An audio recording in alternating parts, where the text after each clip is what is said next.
The afternoon sun hung heavy in the sky, casting long lazy shadows across the backyard.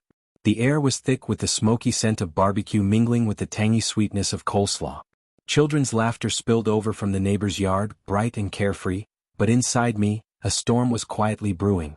I stood by the grill, a cold glass of lemonade sweating in my hand, trying to steady my nerves.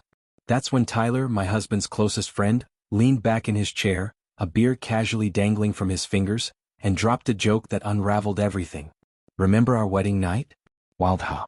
You were so wasted, I'm surprised you even remember what we did in the guest room. 9 months later, bam. Guess we made one hell of a team." His words hit me like a match thrown onto dry tinder. To Tyler it was just a crude joke, another careless remark tossed out between drinks. But I saw Matt's face go rigid. His smile faltered, just a fraction too late, and his laugh came out hollow, forced. I stood frozen, my own smile a fragile mask, my pulse pounding so loudly I was sure everyone could hear it. Matt left 5 minutes later, muttering something about an errand, and he never came back.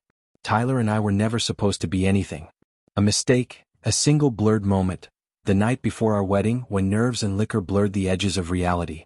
I told myself Matt didn't need to know, that it meant nothing, that the baby growing inside me was his, would always be his. But secrets don't disappear, they fester, lurking just beneath the surface. And Tyler, he lingered, always too close, always too smug. I think part of him wanted the secret to come out, clutching some hidden card he thought gave him power. He never expected Matt to disappear. But he did. For a month there was nothing. No calls, no texts. The bank accounts emptied. The locks changed. Our son's toys vanished from the nursery, as if we had been erased from existence. I moved in with Tyler, not out of love nor guilt, but simply because I had nowhere else to go. Nights were endless, staring at the ceiling, wondering what Matt knew and what he was planning. The answer came on a rainy Tuesday. Tyler had just cracked open a beer when the knock came. He opened the door and there stood Matt, drenched from the rain, a manila folder clutched in one hand, 3 duffel bags at his feet. Our son's stuffed giraffe peeked out from one of them. Tyler grinned like an idiot. "Hey man, long time." Matt didn't smile. He stepped inside, dropped the bags and looked at me, then our son, then back at Tyler. He handed him the folder. Inside was a DNA test, our son's name, Tyler's name, a positive match. The silence that followed was suffocating. Then Matt spoke, calm and quiet. "He's yours now. I'm done." Just like that he walked out, no shouting, no accusations, just the click of the door behind him, sealing us in the wreckage. Tyler stared at the paper like it had bitten him. I didn't move. Matt had left us to drown in the mess we'd made.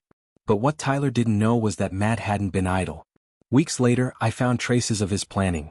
A lease for a downtown condo, a lawyer's card tucked away in a drawer, a savings account opened in our son's name, funded long before the barbecue. There were photos, screenshots, recovered texts. Every conversation between Tyler and me over the last 2 years meticulously archived. Matt had known for months, maybe longer. He'd waited for the perfect moment to burn it all down and leave us standing in the ashes. I didn't cry, not then. I watched Tyler unravel instead.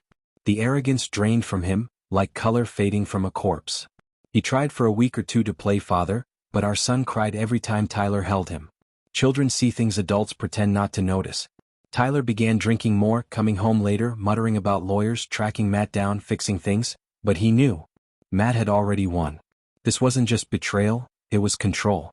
And Matt had taken it all back in one quiet, calculated strike.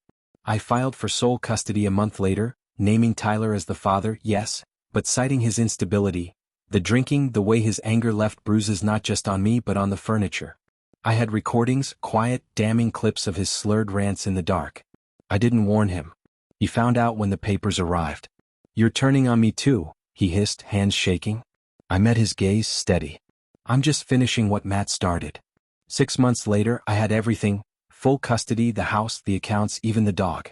Tyler fought at first, then stopped showing up to court. Last I heard, he fled the state, chasing some empty desert horizon where he could pretend to start over. Matt, I never saw him again. No goodbye. No note for our son. That's the part that aches when I let it. But most days I don't let it. Most days I watch our boy play in the yard, sunlight catching the golden strands of his hair, laughter bubbling from his lips. And I feel something close to peace, not happiness, not yet, but calm. Matt's final move wasn't just revenge. It was clarity. He didn't scream. Didn't break things. He handed us the truth and walked away, leaving us to choke on it. He made sure we understood exactly who the fool had been all along. And then he gave us the gift of his absence. Some people think power is loud, shattering glass, slamming doors. But real power is silence. It's walking away while everyone else scrambles in the wreckage. Now, I move through those ruins barefoot and unburned because I learned from the ashes what it truly means to survive.